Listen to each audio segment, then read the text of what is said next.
Welcome to DT Madness, Chronicles from the Third Life, episode 108, October 20th, 2024.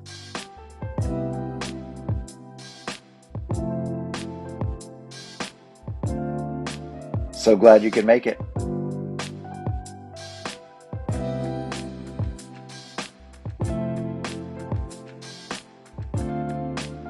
Well, happy third weekend of October. Some good sports going on. A lot of good college football matchups. I didn't watch too many of them though because playoff baseball is it for me. I'll be honest, I didn't watch a lot of baseball through the season, but playoff baseball is a whole different thing. It's every pitch is amazing, and the Yankees are into the World Series, and the Dodgers and Mets play today to see if the Mets can stick around for one more game, but we may have a New York LA prime time matchup, big time, big clubs, huge payrolls. I like that kind of thing. I know people pull for the underdog, but the hype is fun. Um, though I'm old, though I can't lie. I will watch these games that start at 8:08. I've got my sleep timer on my TV on, and I'm usually out by the fifth or sixth inning, so I have to wake up and see who won. Maybe I'll stay up for the series once it starts. Nothing too I don't know, nothing too real organized for episode 108. I know we went another 2 weeks. Sorry for the choppy schedule. I know the three of you that look forward to this podcast. I don't mean to let you down.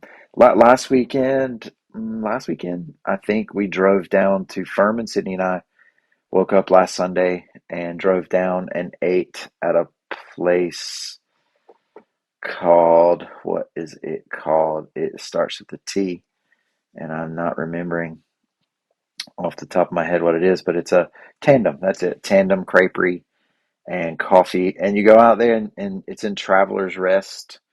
So that's the small town that's on one side of Furman, and then Greenville, South Carolina is on the other side. But at Tandem, you just go up to this little yellow VW bus and order, and then they send you inside, and it's crepes. I'm not a crepe guy really. That the texture of whatever crepes are, I'm not really for that. But they had a blueberry compote waffle, and that is definitely what I went for. And the coffee was really good. And then Sydney and I went and walked around Furman. Furman is it's it's the leader, it's the school of choice. She's going to apply to a few more, including Campbell, and Yale and Duke, just to see what happens. That would be quite the wild card if she got into Yale and they were like, "Yeah, why don't you have a full ride?" Then I guess I'll have to learn. I've never been to Connecticut, so I guess New Haven would be a place we'd have to visit. But all that stuff is happening, like college applications. That submission deadline is coming up, and Sid was reading her personal statement to me the other day, and I just practically came undone. I can't share that with you yet until all is said and done.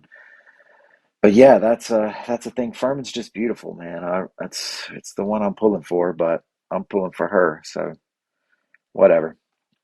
Tennis is coming to an end. Likely, we are going to be done after tomorrow.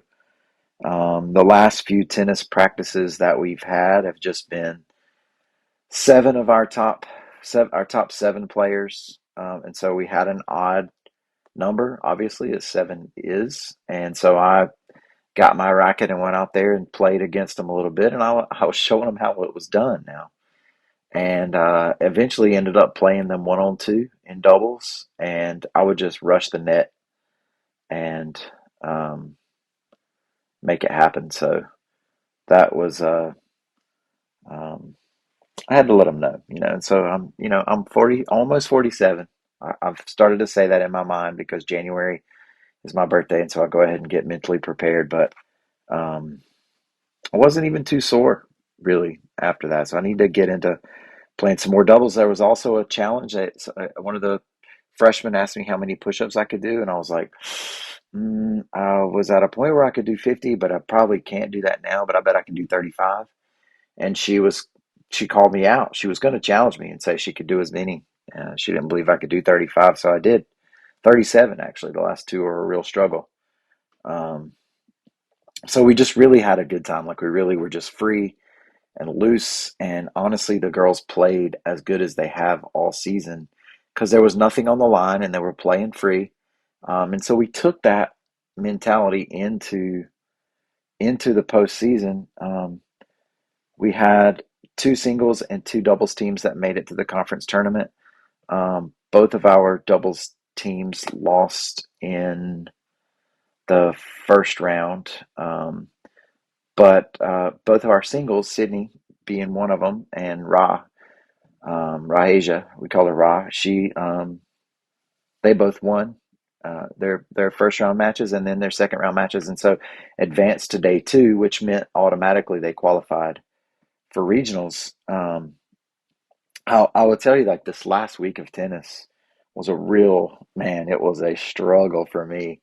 I laughed at myself during my morning routine one time because, like, my morning routine, I've talked about it before. I'll wake up and I come in and I do my yoga stretches and um, whatever, and then during my breathing kind of meditation prayerful time, one of the things that I one of the as I've talked about and haven't talked about it lately, but you know over the past year and a half or so, it's been 6 months since I've been, but I went through this sensory motor therapy, and one of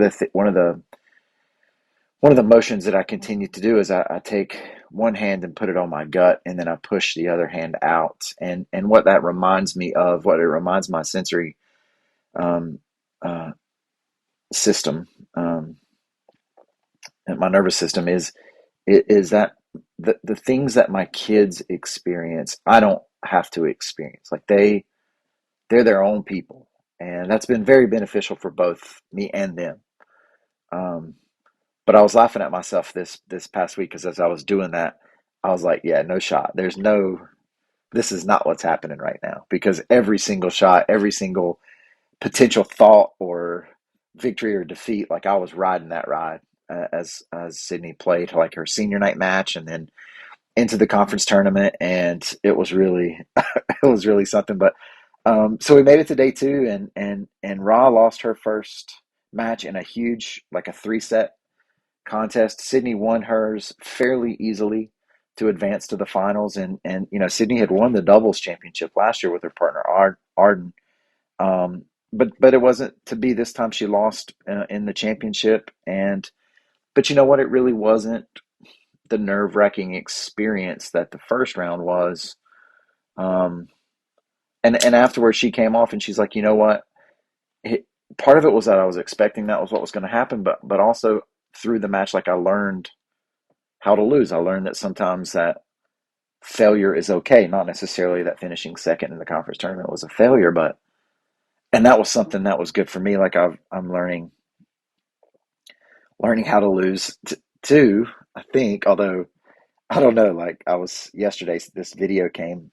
I don't know if y'all know who Lindy Bryson is. You can look up Lindy Bryson. She's a budding like country-ish. She went to school with Sam, but she's a music person, a singer. And but in ninth grade, she and Sam were kind of like whatever you can be in ninth grade. They were sweet on each other, as the old folks would say. And but they sang this song from a Pixar short, "I Lava You," and um, Lindy played the ukulele, and Sam was nervous. He was swaying back and forth, but they sing this thing, and oh man, it just made me tear up. Like it just made me tear up. And then I went and watched all the videos that I have of Sam singing through the years, like covering Jason Isbell, singing El Paso, like that one song he sings. I can't remember who it's by, but it's like that he sang for Men's Mental Health Month, and the songs that he sang for Tonal Spectrum, like Speechless, and um, that other song where it's like, I used to rule the world. That one, which is like his eighth grade, where he kind of started stepping out into the spotlight and showed what a performer he was. And man, I just watched that junk all day yesterday and was in my feelings for show. Um, so we'll see, man.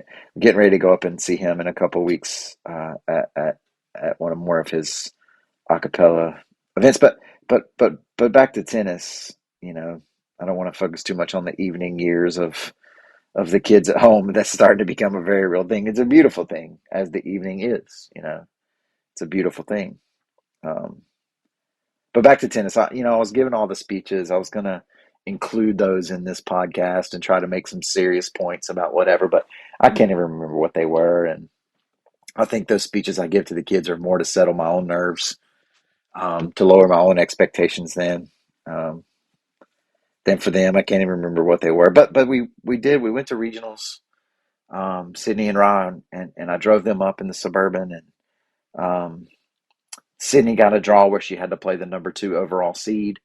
Probably I haven't heard who ended up winning the tournament, but this girl was like a whole different level, and Sydney got whipped, and she knew it. She knew that's what was going to happen. And Ra actually won her first round match, and then ended up having to play the one overall seed. So because we didn't win two matches, we didn't get to advance to the second day, but it was a great experience for the girls, like going up there and seeing all these different people play, and people in our region are, from West Jefferson, like Ashe County and Morganton, and all these places that they haven't even been back to school yet, since the storm. And so talking to them and getting to know them, and I got a sweet hoodie, um, wearing it right now. And now on to dual teams, and we did qualify. We were the 28th team out of 32, so we have to play a really good team. In fact, we play Ashe County, which means that tomorrow we are in for a 2.5 hour drive up to West Jefferson. They aren't back in school yet, so we are able to start at 3 o'clock, which will help us out. Uh, we will likely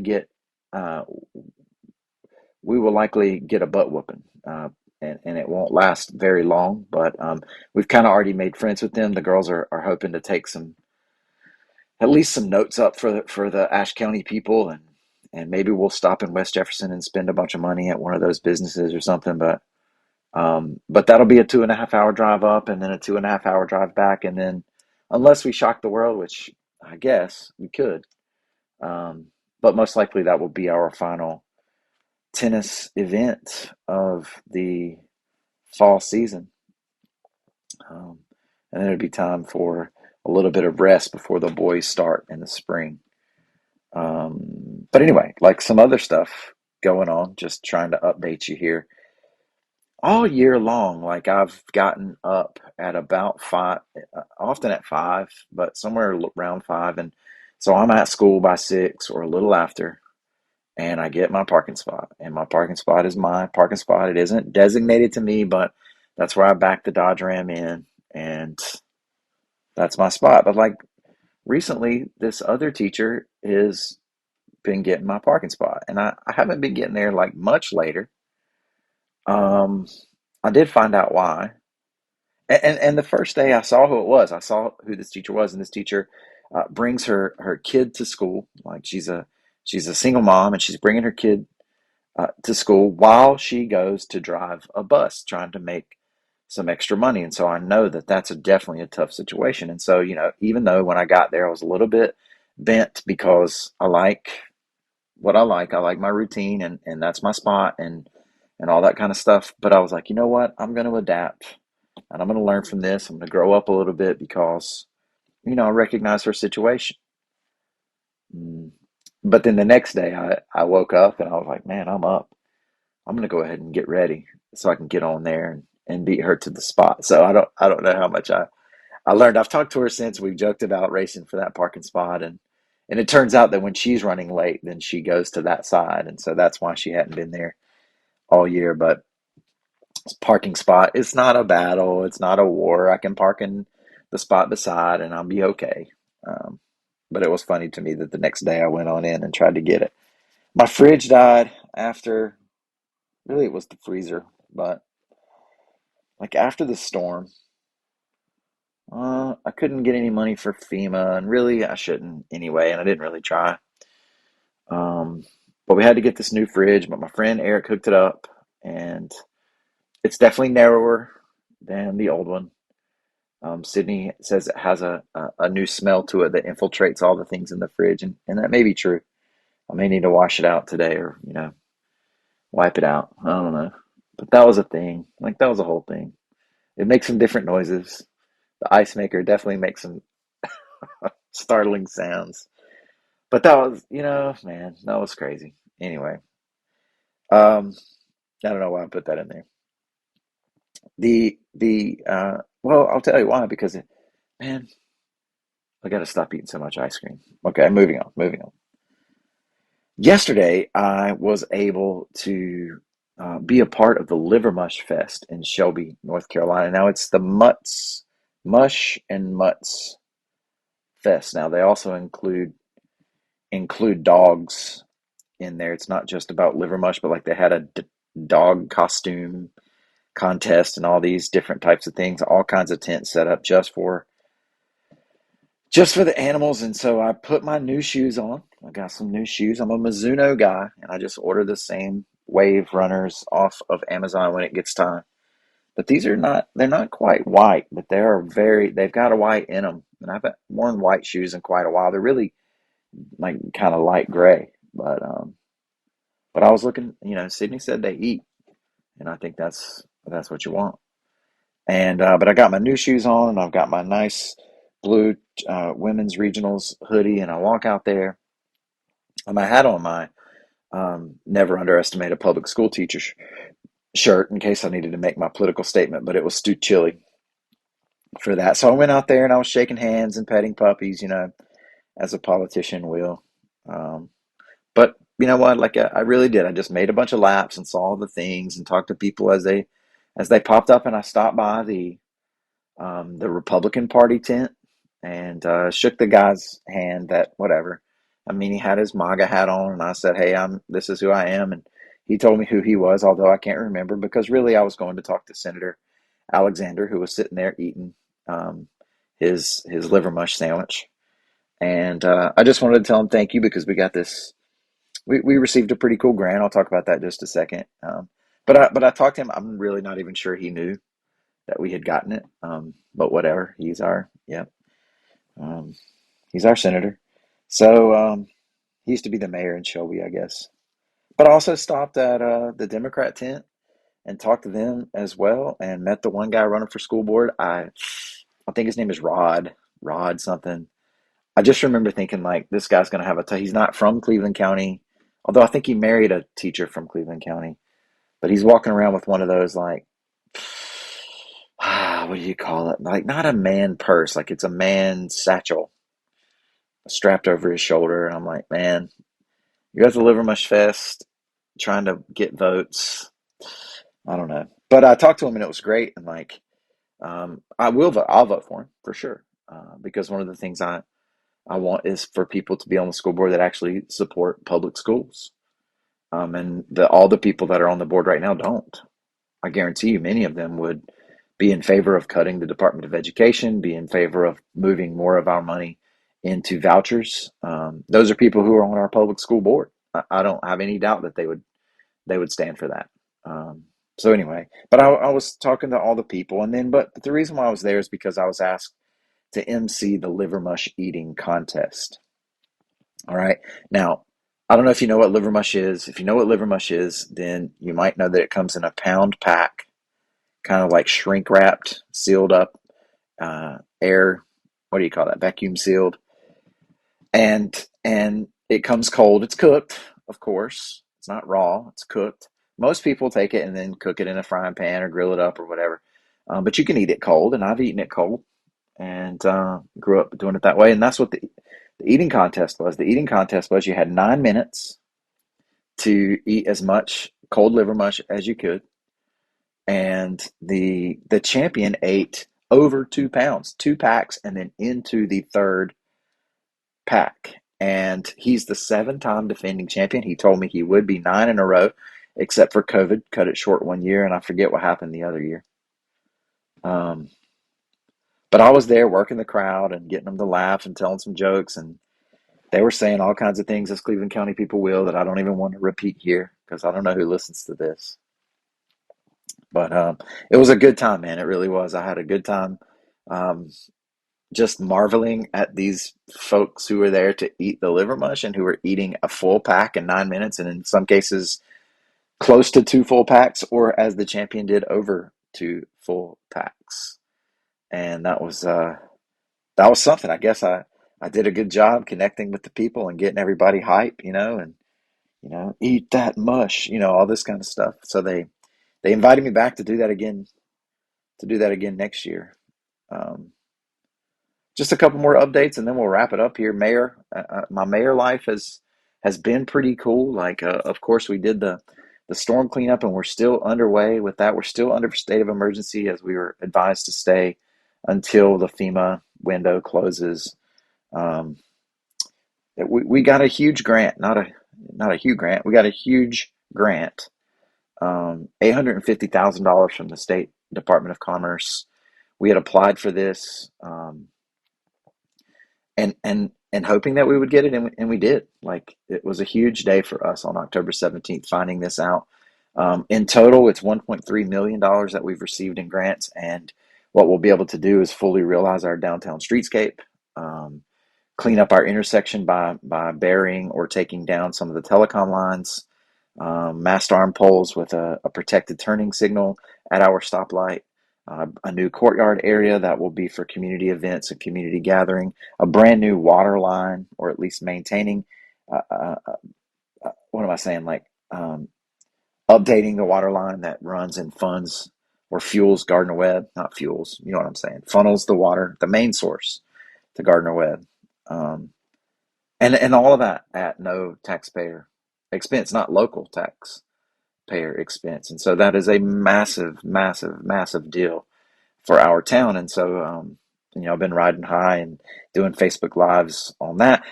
But still, like, the people keep me humble. They keep me grounded in reality. I had a person call. Um, they had a person call or message me, I guess, on through Facebook Messenger, um, wondering when we were going to take down the 1 lane road sign. The big orange signs that say 1 lane road ahead, which isn't us, it's DOT. Um, that sign was there because, there were trees in the road from when the hurricane came through, and then a lot of brush and power lines down. And it was a week ago or so when I don't know, when the person said this to me, and they were just wanting to know who to talk to because it hasn't been 1 lane in over 4 days.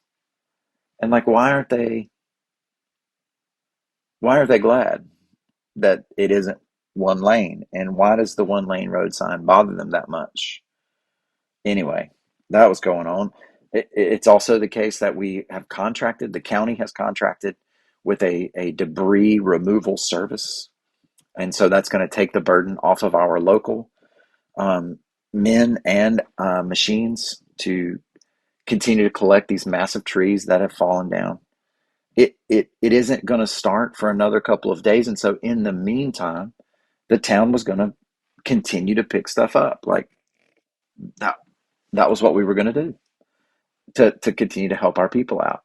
And even though we aren't required to, because soon we won't be able to after we're under contract. But then on our Facebook post that we put up that said, "Hey, listen, here's the parameters. Like, here the how long your sticks can be and what diameter and things like that, because our truck can only handle so much." Which, we've sent this stuff out in mailings over and over and over in the water bills, and we let people know that, and that's fine. Like, people don't pay attention, and that's okay. You don't pay attention until you need to. I'm like that too, kind of. But so we put the thing out and it's like, "Hey, we're going to be around picking up your stuff, before the big contractor comes, so we can get as much as we can." And then the comment is like, "Oh man, well, I've never seen this in writing. Guess I'll have to go trim my sticks down." Like, it's that, like, what is that? Um, yeah, I don't know, man. It's like, we post about the $1 million that we just got, and the guy's like, "Oh man, well, what about funding this? What about that?" And nobody can just be happy just for a second. Everybody's got this secret knowledge, you know? They've got this secret knowledge. Um, and I wasn't even going to talk about this, but like the new signs that are up for Trump, it's like Trump good, Kamala bad, and that's really the language it is. It's like Trump safety, Kamala crime, Trump high, Trump low taxes, Kamala high taxes. Yeah, I mean, think about how that is phrased, and if that's the sum of the argument and people are buying that up, then I don't want to like that's low common denominator stuff, man. Like, is our political dialogue really gone to caveman speak? And are people going to buy that? You know, meanwhile, Arnold Trump's talking about Arnold Palmer. Anyway, did I say Arnold Trump? Maybe. But whatever. The Facebook trolls, they're always complaining about how we have vape shops and how why can't we get this business and that business? But they're also the first people to rail on somebody being a socialist, and so they obviously don't get the irony there. Governments don't get the big businesses. But whatever. You got the people that can, they got me. They get me worked up right now. I don't even mean to. But then I have other people like this one person that used to be my old ball coach. He sent me another message and he was like, "Get on out there." I think he was replying to my shaking hands and petting puppies post. He's like, "Get on out there now. This is you're destined to be in this spot. That running for higher office is my destiny." That's wild, man. Um, I had another one of my friends that I saw that I had no idea was paying attention to what was going on in town. Um, Tell me that we were doing a good job at the town, and that this is my calling because I'm able to bring people together and lift people up. And I guess I need to let that soak in, you know, because lately I don't know, I've been feeling a little bit empty, like I'm not doing enough, or maybe not getting to do enough. I guess I'm up on the tower with the tempter, you know, and he's saying, "Hey, look, all these lands can be yours." But what I need to do is just rec- recognize. That's an interesting word. I digress. I need to recognize and set my sights on my own garden and tend it the best I can. And what comes will come. Or is that too passive? Do I need to step up and go out and seek other gardens to help manage? Because I don't know. I guess I can come back and rest on this. That a couple of weeks ago, you know, before the storm, I had told this kid about my friend Gabby's book and all the things she had overcome with her cancer journey and adoption process and things like that. And I told him about, you know, just slowing down. I told my students this, like slowing down and going out and smelling the flowers or hearing the birds or looking at the stars. And he came in right after we came back from school after being out a week. He's like, you know, I was laying there with my power out. And because it was out, I was up early and I was able to see the stars. And I just remembered what you said. So yeah, I guess I need to remember my own garden here.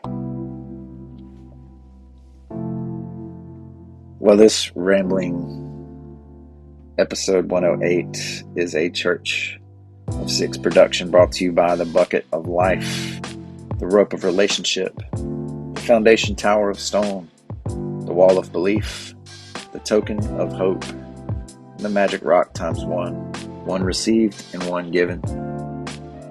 Nothing divine is desperate, and in order to be, try to never seem. May all your circumstances serve to awaken compassion, and as you go, teach peace. Don't forget to believe, y'all, and be live, and go vote. Get your people who are reasonable and sensible also to go vote. People that don't just speak caveman speak.